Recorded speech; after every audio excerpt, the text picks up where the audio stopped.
आइए आज बात करते हैं संस्कार क्यों जीवन को बचाते हैं। बहुत पुरानी बात है। एक शांत आश्रम में एक बालक आया। उसकी आंखों में प्रश्न था और हृदय में हल्का सा भय। वह ऋषि के चरणों में बैठा और बोला, गुरुदेव, लोग कहते हैं संस्कार हमें बचाते हैं, पर कैसे? ऋषि मुस्कुराए। उन्होंने कहा, उपदेश नहीं दिया, एक कथा सुनाई।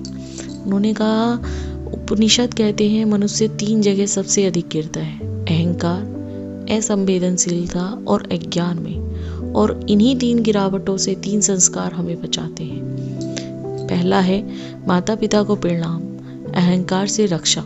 ऋषि बोले, जब बच्चा रोज माता पिता को प्रणाम करता है तो वह यह सीखता है कि मैं सबसे बड़ा नहीं हूँ। जिस दिन मनुष्य झुकना भूल जाता है उसी दिन वह टूटने लगता है। बालक ने सिर झुका लिया और उसे पहली बार समझ आया कि प्रणाम सिर्फ परंपरा नहीं, अहंकार की औषधि है। नंबर 2, अतिथि देवो भव, क्रूरता से रक्षा। ऋषि आगे बोलते हैं, जो सामने खड़ा है वही ब्रह्म है। जब तुम अतिथि को देव मानते हो तो तुम हर अजनबी में ईश्वर की झलक देखना सीखते हो। और जो मनुष्य दूसरे में ईश्वर देख ले वह कभी निर्दयी नहीं हो सकता। बालक को याद आया कैसे उसके घर में अनजान व्यक्ति भी सम्मान से बैठाया जाता था।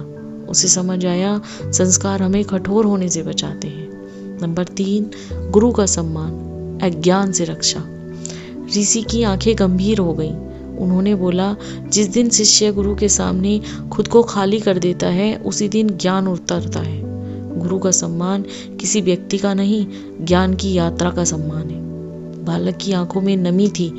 उसे समझ आ गया, ज्ञान घमंड में नहीं, विनम्रता में आता है। ऋषि ने धीरे से कहा, उपनिषद संस्कार इसलिए देते हैं ताकि जब जीवन हमें तोड़ने आए हम भीतर से बचे रहें। संस्कार नियम नहीं है, संस्कार आत्मा की सुरक्षा का कवच है।